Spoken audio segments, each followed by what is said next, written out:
Kabanata 461. Sandali lang. Pupunta siya roon sa umaga. Magla-lunch at dinner siya kasama nila. At doon din siya matutulog. Plano ba niyang buong araw bukas sa mga Shanahan? Napasinghap ang lahat ng marinig iyon. Grabe, ang swerte ng mga Shanahan. Hindi ko inakala na pupuntahan pa niya sila. Galit na galit si Jada habang mahigpit na nakasara ang kanyang mga kamao. Hindi ka panipaniwala. Kahit na ang mga Ballard ang unang pinuntahan ni Ginoong Valerian, tanghali na nung dumating siya. Mas matagal pa siyang mananatili sa mga Shanahan kaysa sa mga Ballard. Oo nga, sinabi niyang darating siya sa umaga, kaya malamang ay pagkatapos ng almusal. Bakit kaya ang mga Shanahan ang pinili niya? Maraming salamat, Ginoong Valerian. Hihintayin po namin ang inyong marangal na pagdating bukas.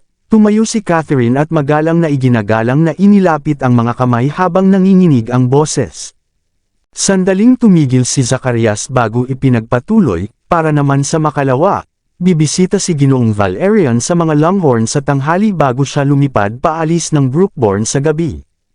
Pagkarinig nito, kita sa mga mukha ni na Henry, Gideon, at iba pang miyembro ng Longhorn ang galak.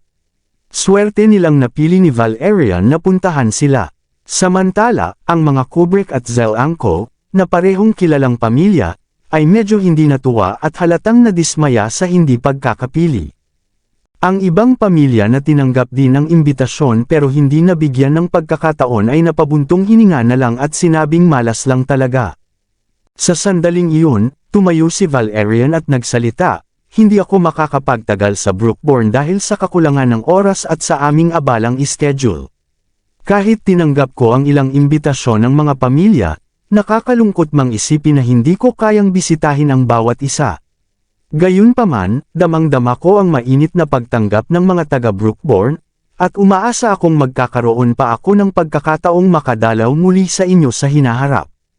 Pagkarinig nito, sabay-sabay na tumayo ang lahat at pinalakpakan siya. Pagkatapos ng lahat, si Valerian, ay isang tao na nasa taas na hindi na nila kayang abutin, ay hindi nagpakita ng kayabangan at nagsabi pa ng mga salitang tila nilalapit niya ang kanyang sarili sa kanila.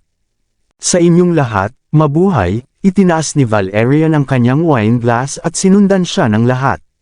Pagkatapos ng tanghalian, may ilang bisitang nagpaalam at umalis na, habang ang iba naman ay patuloy pang nakipagkwentuhan sa mga natitirang naroon. Sa sobrang tuwa ni Catherine, agad niyang inutusan sina George at William na umuwi para maghanda. Inutusan niyang ipalinis ang buong bahay at ihanda ang isang silid para kay Valerian. Kahit hindi niya alam kung bakit si Valerian ang piniling puntahan at matulog pa sa kanila, isa itong napakagandang bagay.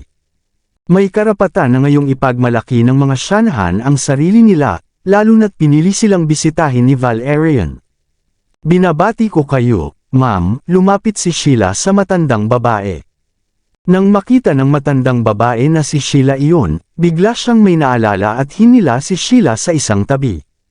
"Miss Sheila, pwede bang humanap tayo ng tahimik na lugar para makapag-usap?" Agad na napakunot noo si Sheila. Hindi niya alam kung bakit gustong makausap siya ni Catherine ng pribado at sa paraang tila lihim pa. Gayunman, sumunod pa rin siya sa matandang babae papunta sa tinatawag na tahimik na lugar. Pagdating nila roon, binitiwan ng matanda ang kamay ni Sheila. "Gusto mo si Severin, hindi ba, Miss Sheila?" Halata naman sa lahat. Namula agad si Sheila nang marinig iyon, at halatang naalala ng lahat ang sinabi niya noong nalasing siya kahapon. Sa sobrang hiya niya, parang gusto niyang lumubog sa lupa. Nahiyang tumanggo siya at nagsabi, "Oo, gustong-gusto ko siya, at palagi ko siyang nami-miss kahit isang araw pa lang kaming hindi nagkikita. Pero palagi siyang may distansya sa akin, at sobrang nakakainis iyon. Para bang hindi ako gusto, at ako lang palagi ang humahabol sa kanya." Palihim na natuwa ang matanda nang umamin si Sheila. "Tinanong namin si Diane kaninang umaga kung papayag ba siya na ikaw ang mapang-asawa ni Severin." "Ha? Tinanong niyo siya?" Namulat ng malaki ang magagandang mata ni Sheila. Hindi niya inakalang magiging direkta ang mga Shanahan sa ganitong usapan. Pero sa totoo lang, hindi na rin ito nakakapagtaka, dahil kilala niya si Catherine na palaging direkta magsalita at hindi natatakot itanong kahit ang mga sensitibong bagay na tulad nito. Kaya, ano ang sinabi ni Diane? Biglang kinabahan si Sheila nang makita niyang tumango si Catherine. Alam niya, kahit sandali pa lang naging sila nina Severin at Diane, ramdam niyang mahal talaga ni Severin si Diane, at ganoon din si Diane sa kanya. Ang koneksyon nila ay mas malalim kaysa sa normal na relasyon. Kaya kung hindi pumayag si Diane o kung may matinding sagabal sa relasyon nila, malamang na isaalang-alang iyon ni Severin, at lalo lang bababa ang tsansa ni Sheila. Wala naman masyadong sinabi si Diane tungkol dito. Ang sabi lang niya, isa kang matinong tao at mabait na dalaga. Ngumiti si Catherine at idinugtong pa, pero malinaw niyang sinabi na siya pa rin ang magiging pangunahing asawa kung sakaling ikaw ay mapang-asawa ni Severin, at ikaw ay magiging kabit lamang. Masasaktan ka ba sa ganoong ayos? Pagkarinig noon, biglang nagpalakpak ng kamay si Sheila at tumalon sa tuwa. Ayos lang. Ang ganda ng balitang iyan. Papayag ako sa kahit ano basta makasama ko lang si Severin, at okay lang sa akin na ako ang pangalawang asawa. Kahit pautusan akong hugasan ang mga paa ni Diane araw-araw, ayos lang. Masaya na ako kung papayag siya. Hindi makapagsalita si Catherine. Anak ng Brookbourne Mansion si Sheila, pero wala siyang pag-aatubiling sabihing papayag siyang maging alipin ni Diane basta't mapang-asawa lang si Severin. Talagang kaya niyang ibaba ang sarili para sa pagmamahal. Bagaman nag-alala si Catherine na baka hindi kayanin ni Sheila ang maging pangalawa, ngayon ay napawi na ang kanyang agam-agam sa sinabi ng dalaga. Nasaan na ngayon ang gwapo kong Severin? Nandito ba siya? Ano ang sinabi niya tungkol dito? Biglang naalala ni Sheila ang mahalagang tanong at hindi mapigil ang tumingin kay Catherine na may sabik sa mata. Sumagot ang matanda habang nakakunot ang noo. Sabi niya, isa kang mabait na babae. Pero immature ka raw. At higit sa lahat, hindi raw niya nararamdaman na namimiss ka niya kahit hindi ka niya makita sa isang araw. Pagkarinig niyon, biglang nawala ang ngiti sa mukha ni Sheila at napalitan ng lungkot. Mapait siyang nagsabi. Hayop siya. Anong hindi ako kaibig-ibig?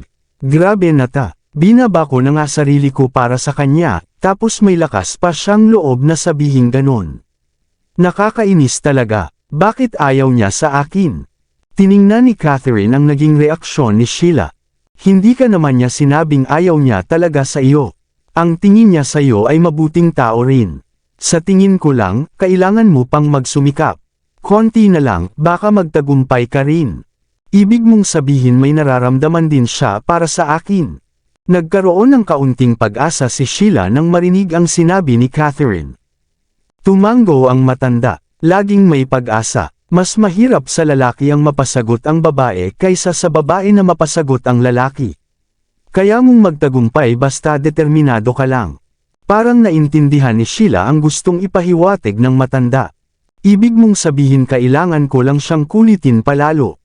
Ngumiti ang matanda. Oo, tama ka. Maganda naman ang tingin ni Severin sa iyo, pero hindi pa iyon sapat para tuluyang mahulog siya.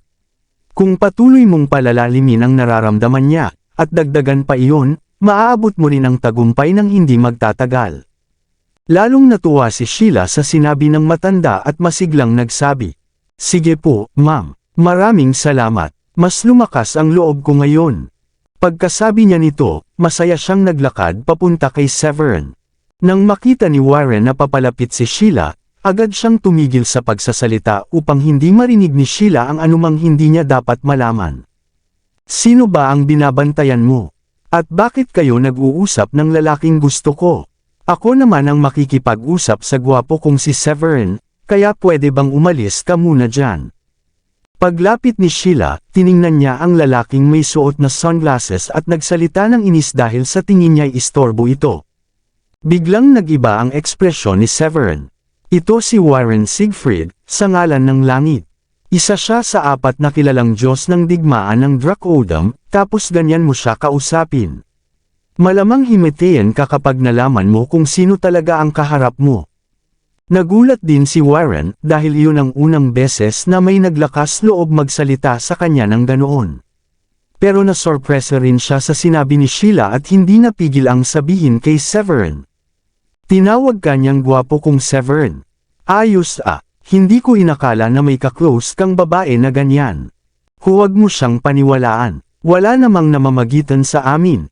Agad na paliwanag ni Severin.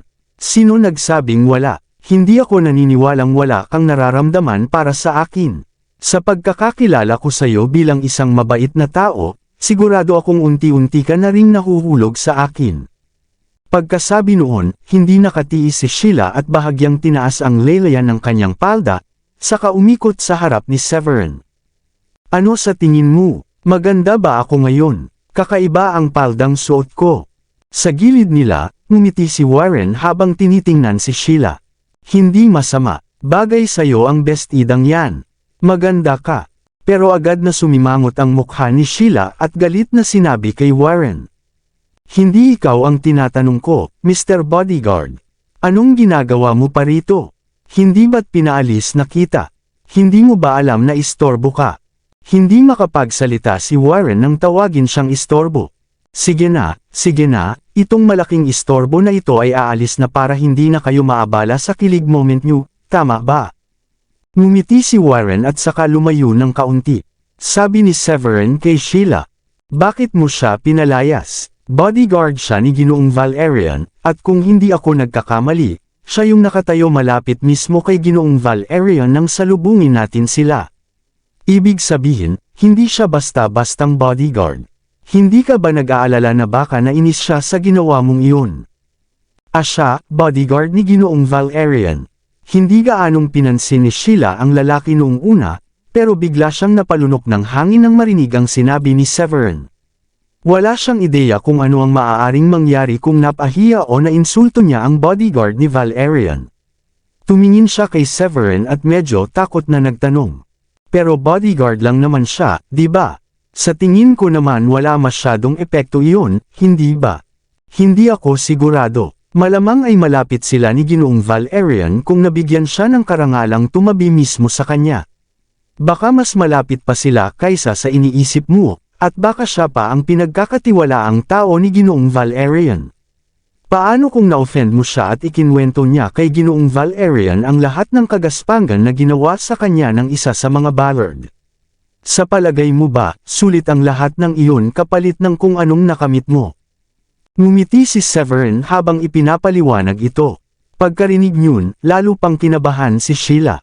Napakunot noo siya at agad na nagsabi, ano nang gagawin ko ngayon? Akala ko bodyguard lang siya ng kung sinong hindi kilalang pamilya. Sino bang mag-aakalang siya pala ang bodyguard ni Ginoong Valerian? Nakakabahala ito. Paano ko na ito aayusin? Natatawa si Severin habang pinapanood si Sheila na nagpapanik at naglalakad pa ikot-ikot. Sinabi niya agad, madali lang. Puntahan mo siya, kausapin mo, at humingi ka ng paumanhin. Baka tanungin mo rin siya kung anong pakiramdam ng maging bodyguard ng isang war chief. Malay mo, kapag nakilala ka niya ng mas mabuti, hindi ka na niya isumbong o pag-initan pa. Mukhang may punto ka dyan. Matapos mag-isip sandali, tumanggaw si Sheila at sinabi, Hi, bakit hindi mo agad ako pinaalalahanan bago ko siya napagsalitaan? Ngayon tuloy, kailangan ko pang sayangin ang oras ko kakausap sa isang bodyguard. Nakakainis talaga. Sa kabila ng inis, lumapit pa rin si Sheila kay Warren. Samantala, si Warren ay lumipat sa gilid at pinagmamasdan ng mga tanim sa bakuran. Nang makita niyang papalapit si Sheila, agad siyang napakunot noo at nagsabi, seryoso, bakit ka nandito? Hindi mo ba ako tinawag na istorbo? Lumayo na nga ako sayo, pero nilapitan mo pa rin ako. Ano, natatakot kang walang makarinig sa kwentuhan nyo ng gwapo mong si Severin? Hindi napigilan ni Sheila ang mapatawa sa sinabi ni Warren. Nakakatawa ka rin para sa isang bodyguard. Pero teka, bakit ikaw lang ang naka-sunglasses dito? Masyado ka bang gwapo at ayaw mong makita ng iba?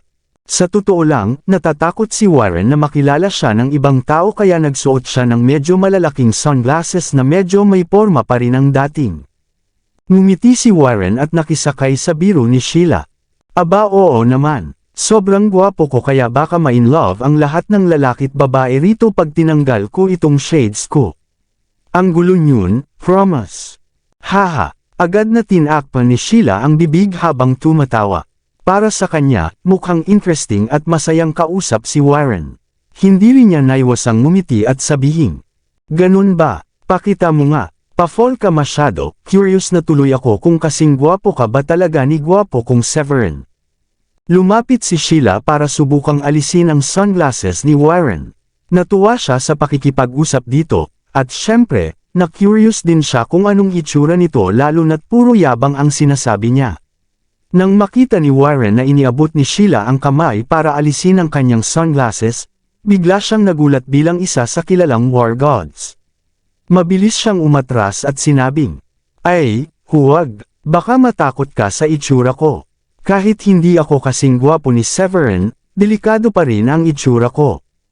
Kabanata 465. Kaya pala natatakot kang ipakita ang itsura mo, ganun ba? Siguro mas pangit ka kaysa gwapo, kasi kung gwapo ka talaga, bakit ka matatakot ipakita ang mukha mo? Tuluyan nang nakalimutan ni Sheila ang totoong dahilan kung bakit siya pumunta roon at tiniklop ang kanyang mga braso sa harap ng dibdib para asarin ang lalaki. Ang totoo, habang mas ayaw ipakita ng lalaki ang kanyang mukha, lalong naging curious si Sheila kung ano ang hitsura niya sa likod ng malalaking sunglasses. Sa tangkad nito at sa porma ng pananamit, halatang gwapo ang lalaki, kaya mas gusto pa niyang makita ang mukha nito. Hehe, kung iniisip mong pangit ako, edi sige. Hindi ko pa rin ipapakita sa'yo ang mukha ko. Napangisi si Warren at hindi nagpasilaw sa panunokso ni Sheila. Ikaw, hindi na nakapagsalita si Sheila at sinubukang tanggalin muli ang kanyang salamin, pero umatras na naman ang lalaki ng ilang hakbang. Aba! Hindi inaasahan ni Sheila na madudulas siya at mapapahulog sa mga bisig ni Warren. Bagamat ang unang instinct ni Warren ay umiwas, alam niyang masasaktan si Sheila kung babagsak ito, kaya wala siyang nagawa kundi saluhin siya at hawakan sa baywang. Agad na tumayo si Sheila, namula, at sinigawan siya. "Manyak! Ang kapal ng mukha mong hawakan ang baywang ko." Napailing si Warren sa reaksyon nito at sinabing, "Kung hindi kita sinalo, babagsak ka sana sa sahig, at sa suot mong palda, mas kaiyahiya kung may makakita sa ilalim. Hindi mo ba naisip na mas masama yun?" Napanganga si Sheila sa lohikal na paliwanag ni Warren, pero dahil sa likas niyang katigasan ng ulo, hindi siya makapag-sorry at mas pinili pang manindigan. "Wala akong pakialam, manyak ka pa rin." Hindi kailanman inakala ni Warren, na isang kilalang war god, natatawagan siyang manyak ng isang batang babae. Pero tinamad na siyang makipagtalo pa at ngumiti na lang. Kaya pala sinabi ni Severin na hindi kanya gusto. Bakit? Napakunot-noo si Sheila at natahimik nang marinig ang pangalan ni Severin. Ngumisi si Warren ng malamig. Kasi matigas ang ulo mo at wala kang konsiderasyon. Gumagawa ka lang ng dahilan para sabihing matigas ang ulo ko at wala akong konsiderasyon. Galit na galit si Sheila, pinigil ang sarili at mariing sinabi, "At saka, hindi naman sinabi ni Severin na ayaw niya sa akin. Ang sinabi lang niya ay wala siyang nararamdaman sa ganung paraan. Sa tingin ko, may magandang impresyon pa rin siya sa akin kahit papaano." Sadya siyang inasar ni Warren. Hindi naman sigurado yun. Baka sinabi niya lang yun dahil sa status mo. Anak ka ng Brookbourne Mansion, at babae ka rin. Baka iniiwasan lang niyang masaktan ang damdamin mo dahil masyado kang prangka. Ako, napakagatlabi si Sheila sa inis. Kung hindi lang ito ang bodyguard ni Valerian, sinuntok na sana niya ito sa mukha. Sa huli, ang nagawa na lang niya ay magtatampong tumungtong at sumigaw, "Hindi ko napapatulan ang mga pinagsasasabi mo, ang hirap mong kausap. Pupuntahan ko na lang si gwapong Severin ko." Sabay talikod niya para hanapin si Severin. Pero laking gulat niya nang matuklasang wala na si Severin. Matapos maghanap sa lahat ng dako at hindi matagpuan si Severin, napagpasyahan ni Sheila na tanungin ang kanyang ama tungkol dito. Doon niya nalaman na umalis na pala ito kasama ang mga Shanahan. Bakit ang bilis naman niyang umalis? Napailing si Sheila habang napapangiwi sa inis. Pagdating nila sa bahay, pasado 4:00 na ng hapon. Sa mga sandaling iyon, napansin ni Severin ang isang magandang babaeng nakatayo sa tabi ng kalsada sa labas ng villa, na nagpapaalala sa kanya ng lakad niya ngayong gabi. May kailangan lang akong asikasuhin ngayong gabi, mahal, kaya kailangan kong umalis sandali, sinabi ni Severin kay Diane. Sige, pero huwag ka nang masyadong gagabihin, at matulog ka rin agad pag uwi mo. Bibisita si Ginoong Valerian bukas, at gusto ni Lola na maaga tayong pumunta roon bukas ng umaga. Maraming bisita ang darating at kailangan nating tumulong sa pagtanggap sa kanila, paalala ni Diane kay Severin. Napatahimik si Severin saglit at saka sinabi kay Diane, maaga naman akong makakapunta roon, pero hindi rin naman ako makakatulong masyado. Alam mo namang hindi ako sanay makihalubilo sa mga mayayamang negosyante. Ikaw lang ang may alam dyan sa pagtanggap ng bisita. Alam ko na iyan. Hindi ka naman talaga interesado sa mga ganyang bagay, napairap si Diane habang nakatitig kay Severin. By the way, di ba sabi mo gusto mong bumawi sa akin para sa kasal ko? Kailan mo ba balak gawin iyon? Napakamot si Severin at ngumiti ng alanganin. Hay, halos kalagitnaan na ng Agosto ngayon, at sobrang dami ko pa ring inaasikaso. Siguro pagkatapos na ng ika-15 tayo pumili ng araw. Sige na nga, sa iyo na ang desisyon. Kasi kung ako ang pilit ng pilit, baka isipin mo pa na namimilit ako, sagot ni Diane habang muling napairap. Huwag kang mag-alala, mahal. Pag dumating na ang araw ng kasal mo, sisiguraduhin kong magiging usap-usapan iyon, hindi lang sa Brookborn kundi sa buong South County, pangako ni Severin bago lumabas ng bahay. Habang pinagmamasdan ni Diane ang papalayong si Severin, napangiti na lang siya at nasabi, wala namang masyadong ginagawa iyan, pero ang dami niyang sinasabing busy siya. Ano bang pinagkakaabalahan niya talaga? Kahit ganun ang sinabi niya, alam naman ni Diane na malaki ang naging papel ni Severin sa magandang relasyon ng mga Shanahan sa mga prominenteng pamilya gaya ng Longhorns, Zelancos, Ballards, at ng Draco Hall. Kung wala siya, hindi aabot sa ganitong taas ang mga Shanahan. Pero nagtataka pa rin siya kung bakit sa dami ng imbitasyon na natanggap ni Valerian mula sa iba't ibang pamilya, ang Shanahans pa ang piniling bisitahin ito. By the way, parang matagal nag-usap kanina sina Mr. Valerian at si Severin, naisip ni Diane habang napakunot noo. Baka dati na silang magkakilala ng bodyguard ni Mr. Valerian at siya ang nagrekomenda kay Severin. Sa mga oras na iyon, nakarating na si Severin sa gilid ng kalsada sa paanan ng bundok kung saan naghihintay si Candy. Pagkaparada ng kotse, sumakay si Candy at nagtuloy na silang bumiyahe papuntang parke. Maaga pa at ilang oras pa bago ang takdang oras. Napatingin si Severin sa relo at napangiting pilit. Sana pala mas maaga ko na lang itinakda kung alam kong maghihintay rin lang ako ng ganito katagal. Tama ka dyan. Buong hapon akong namili pero wala ako sa mood. Iniisip ko pa rin kasi kung gaano na kaya ka-worried si Daddy, sagot ni Candy. By the way, Supreme Leader, nag-message pala sa akin si Tita Lauren kanina. Sabi niya, tinawagan siya ni Daddy at sinabing sasama raw ang ikalawang elder ng Blood Gang. Wala na raw siyang magagawa kundi patayin ka. Ang pangalawang matanda ng Blood Gang. Napakunot noo agad si Severin matapos marinig ito. Oo, ang pangalan niya ay Menkel Wagford, at isa siyang matandang may antas na halos kapareho ng tatay ko. Pareho silang level 7 Profound Masters. Mas malakas siya kaysa sa tatay ko, at isa rin siyang matandang manyak. Kita kay Candy ang pagkairita habang binabanggit ang salitang manyak, at napakuyong pa ang mga kamao niya nang hindi sinasadya. Hindi napigilan ni Severin na magtanong nang makita ang galit na itsura ni Candy. Paano mo naman nasabing manyak siya? Kung ang mas hall lang ay mahina at hindi hallmaster ang tatay ko, matagal na sana niyang hinipuan ako. Lagi siyang may malaswang tingin sa tuwing tinatitigan niya ako. Ngumiti si Severin. Aba, kung ganoon ay mamamatay siya ngayong gabi. Hehe, ang sarap pakinggan yan mula sa iyo, sir. Malamang nandyan na rin ang tatay ko at ang iba pa sa kanila. Halika na, maaga pa naman, kaya ililibre na kita ng masarap na hapunan. Pwede tayong maghintay sa labas ng lungsod pagkatapos nating kumain. Nakangiting sabi ni Severin sa kanya. Paano mo naman ako ililibre? Ako dapat ang manlibre sa'yo. Biglang nahiya si Candy. Nasa harap siya ng Supreme Leader ng Dracodeus Temple, kaya natural lang na mailang siyang palibrehin ito. Ngumiti si Severin at sinabi, hindi mo pwedeng tanggihan. Lalaki ako, at bastos kung hahayaan kung babae ang manlibre. At isa pa, nasaktan pa kita kahapon ng hindi sinasadya, kaya isipin mo na lang itong panghingi ng tawad. Hindi ko matatanggap ang kabaitan mo. Ni hindi ko nga alam na ikaw pala ang Supreme Leader namin, at gusto pa kitang patayin noon. Ako ang dapat humingi ng tawad. Haha, hindi ko rin alam na galing ka sa Moss Hall. Akala ko isa kang assassin na binayaran para patayin ako.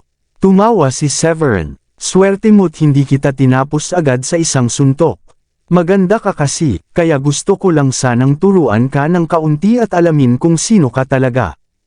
Matapos purihin ni Severin ang kagandahan niya, palihim na natuwa si Candy at sinabi, base sa mga sinabi mo, parang marami ka nang nakaaway noon, ano?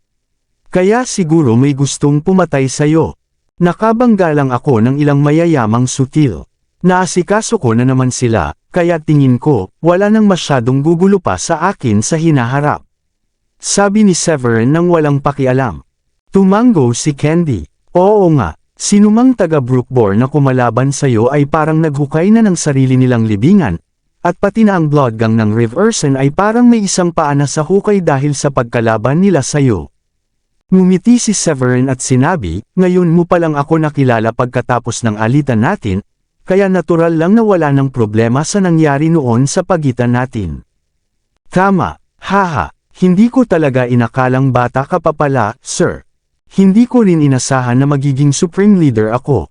Hindi kailanman sinabi ng matandang wako kay Severin na kung sino man ang magsuot ng singsing ay magiging pinakamataas na pinuno, at para bang biglang sumakit ang ulo niya sa bigat ng responsibilidad na pamunuan ang ganoong kalaking puwersa.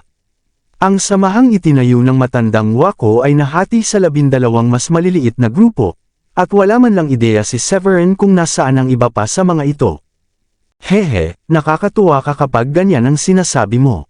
Napatawa si Candy sa gilid. Hindi nagtagal, nakarating na silang dalawa sa isang kilalang restoran malapit sa lugar, at naghanda na silang pumasok matapos maiparada ang kotse. Matagal na rin, Severin. Ang laki ng pagkakataon. Laking gulat ni Severin nang marinig ang pamilyar na boses mula sa likod bago pa man sila makapasok ni Candy sa restoran. Agad na napakunot noo si Severin at lumingon. Si Lucy iyon, na nakahawak sa braso ni Cain. Hindi ko inasahan na andito rin kayo ni Cain. Bulong ni Severin sa sarili, napapailing sa inis. Nakayakap si Lucy kay Cain, at ang kamay ni Cain ay nakapulupot sa baywang ni Lucy. Tulad ng inaasahan, alam ni Severin na si Lucy ay parang tigre na hindi kailanman magbabago. Yung sinabi nitong gusto niyang ayusin muli ang relasyon nila ay puro kasinungalingan. Kung hindi lang siya mayaman, hinding-hindi siya pupuntahan ni Lucy para sabihing mahal pa siya nito. At ngayon, agad-agad nakisama kay Cain pagkatapos siyang tanggihan ni Severin, nakakasuka lang talaga. Hehe, pagkakataon nga talaga. Ang galante mo kagabi, kaibigan. Ni hindi mo tinanggap ang pera namin, at binigyan mo pa kami ng mamahaling red wine. Tumawa si Cain. Sa totoo lang, may respeto siya kay Severin dahil sa kabaitan nito kagabi, at kung hindi lang talaga galit si Lucy kay Severin, ayaw sana niyang mag-away sila. Sa tabi niya, agad nagsalita si Lucy. Ano ka ba? Hindi mo ba nakikitang binabastos ka niya? Gusto mong ikaw ang magpakain kagabi pero siya pa ang nagbayad. Hindi mo ba nakikitang malaking kabastusan yun sa'yo? Inagaw pa niya ang spotlight mo. Napailing si Severin. Tinrato na nga niya ng maayos at hindi pinabayaran, pero ginawang masama ni Lucy ang kabutihang loob niya, at pinalabas pang may masamang motibo siya para lang magyabang. Bahala kayong mag-isip ng gusto nyo. Tinaas lang ni Severin ang balikat at wala nang balak makipagtalo pa. Tapos ay lumingon siya kay Candy. Tara na, Candy.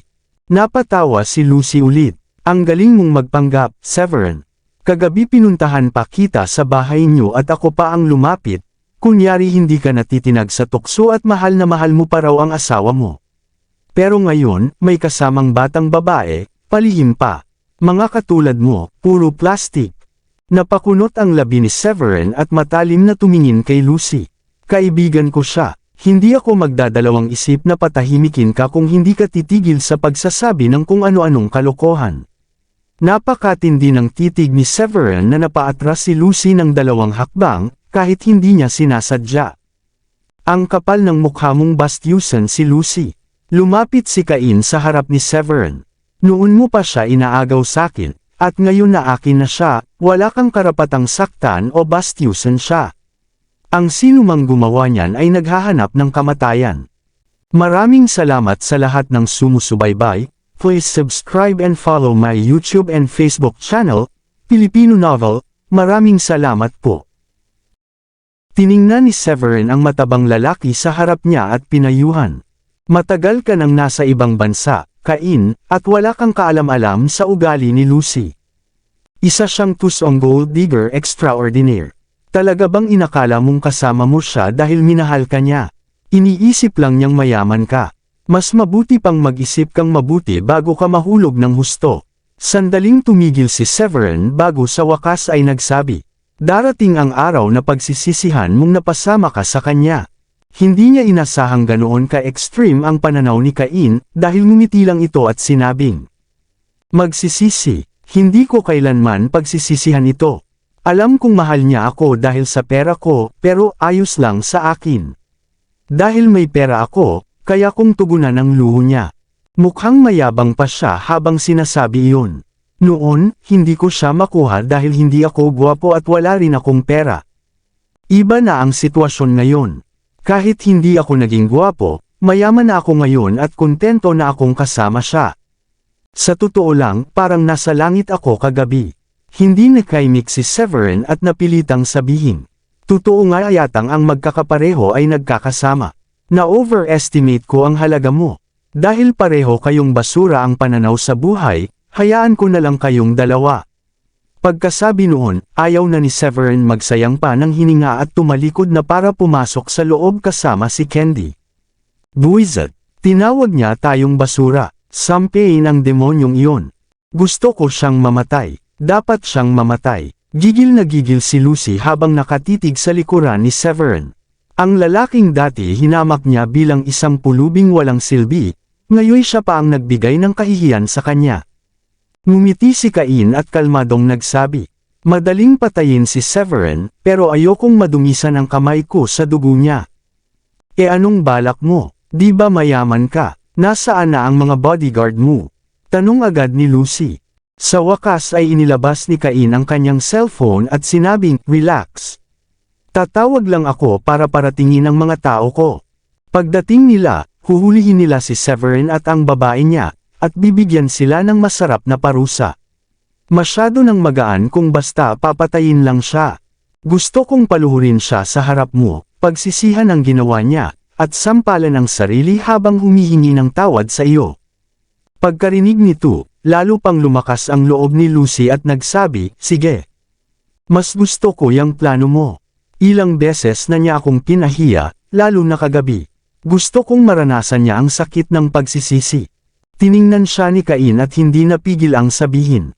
Nagkasundo tayong magiging akin ka matapos nating magsiping kagabi, at binilhan pa kita ng bahay. Isa akong taong possessive sa kalikasan.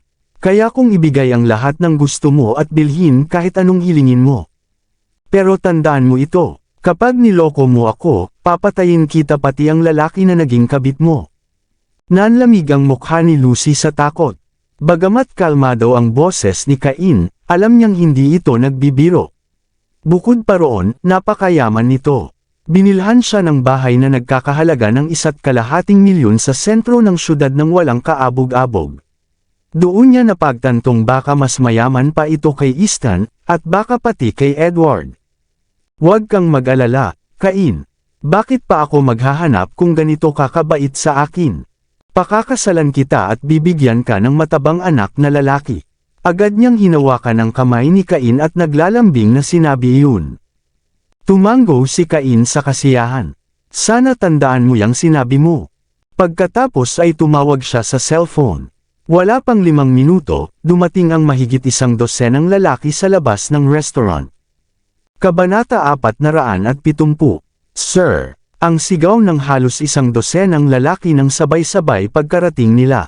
At tumango si Cain ng bahagya at inutusan silang magbantay sa lugar. Pagkatapos ay itinuro niya sina Severin at Candy, na nakaupo na sa loob ng restaurant at nag-o-order ng pagkain.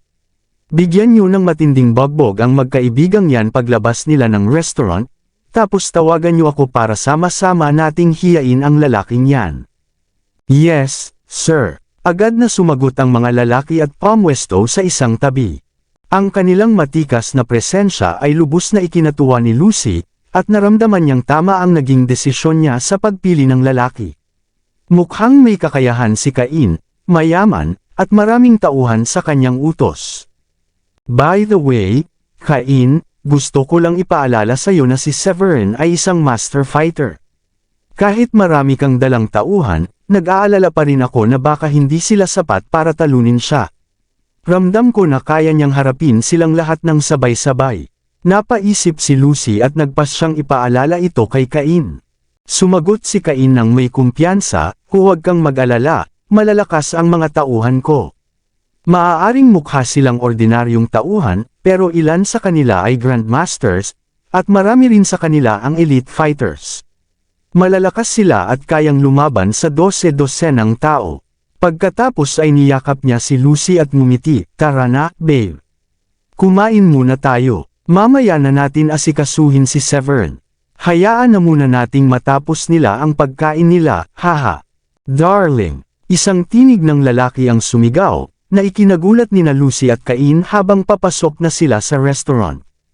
Mula sa di kalayuan ay tumakbo si Easton at agad na hinawakan ang kamay ni Lucy. Huwag mo akong iwan, please. Wala na akong kahit ano ngayon, at hindi ko kayang mawala din ikaw. Alam kong nagkamali ako, at nangangako akong magbabago ako. Magtatrabaho ako ulit ng mabuti at kikita ng pera.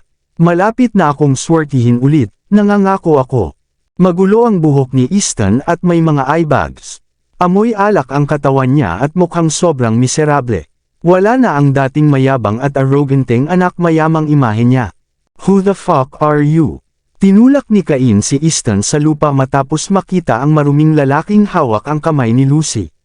Babae ko na siya ngayon. Layuan mo siya at huwag ka nang lalapit pa. Naiintindihan mo. Lucy, bakit kasama mo ang lalaking mataba na ito? Hindi makapaniwala si Easton nang makita si Lucy kasama si Cain. Mas pangit kasi ito kumpara sa kanya. Hehe, anong masama kung mataba? Fat shamer ka ba? Nandidiri ka ba sa matatabang lalaki? Nakatawang nakapamaywang si Lucy at nagsalita ng may pangmamaliit. Oo, mataba siya, pero mayaman. Mas marami siyang pera kesa sa lahat ng pera mong naranasan noon, alam mo ba yan? Tingnan mo ang sarili mo ngayon. Sa palagay mo ba mayaman ka pa para maging karapat-dapat sa akin?